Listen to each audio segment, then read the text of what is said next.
गांव बहुत पुराना था, हमेशा धुंध में डूबा हुआ। लोग धीमे स्वर में बात करते थे, उनके चेहरे पर डर साफ दिखाई देता था। किंवदंतियां पहाड़ी पर एक भूतिया घर के बारे में फुसफुसाती थी। वह अकेला खड़ा था, उदास आसमान के नीचे एक साया। उसकी खिड़कियां अंधेरी आंखों की तरह नीचे गांव को देखती थी।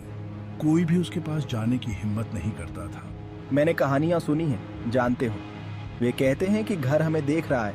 अरे चलो यार, ये तो बस एक पुराना घर है, पर मुझे तो डर लगता है।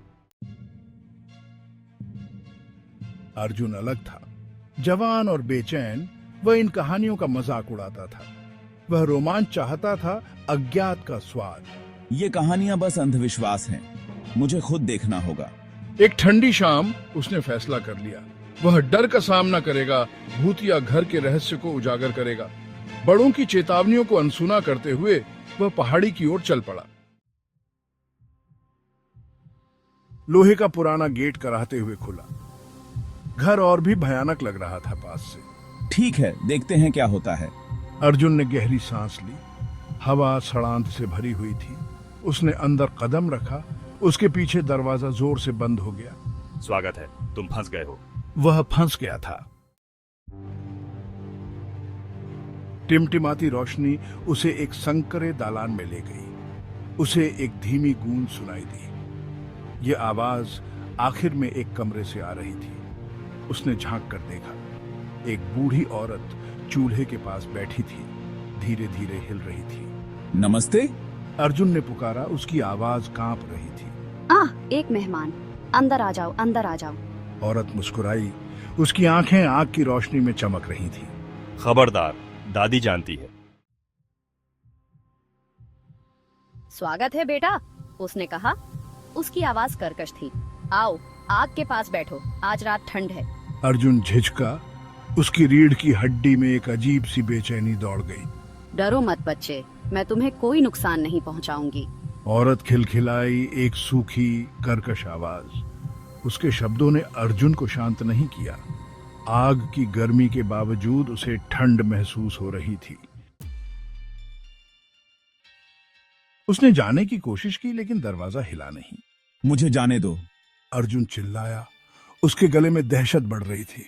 तुम नहीं जा सकते बेटा। बूढ़ी औरत की मुस्कान चौड़ी हो गई। उसकी आवाज ठंडी हो गई। यह घर किसी को जाने नहीं देता।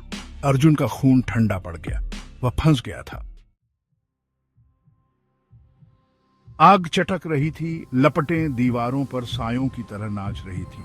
आग की रोशनी में बूढ़ी औरत का चेहरा टिमटिमा रहा था। उसके चेहरे बदल रहे थे, मुड़ रहे थे। उसकी आंखें एक अप्राकृतिक रोशनी से चमक रही थी। वह इंसान नहीं थी। अर्जुन आखिरकार समझ गया, गांव की कहानियां सच थीं। घर भूतिया था और बूढ़ी औरत एक भूत। अर्जुन का दिल उसकी छाती में धड़क रहा था। वह लड़खड़ाकर पीछे हट गया। डर ने उसे अपनी चपेट में ले लिया। बूढ़ी औरत, दादी, वे उसे कहते थे, हंसी, अब तुम हम में से एक हो। वह फुसफुसाई। उसकी आवाज खाली घर में गूंज रही थी। अर्जुन फंस गया था, न केवल घर में बल्कि समय में।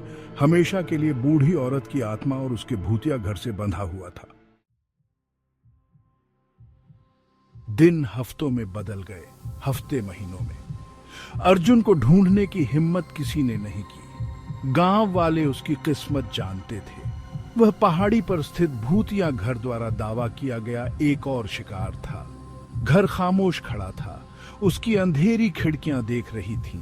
अपने अगले अनसुने मेहमान की प्रतीक्षा कर रही थीं। दादी को एक नया साथी मिल गया था, एक नई आत्मा जिसे अनंत काल तक पीड़ा देनी थी।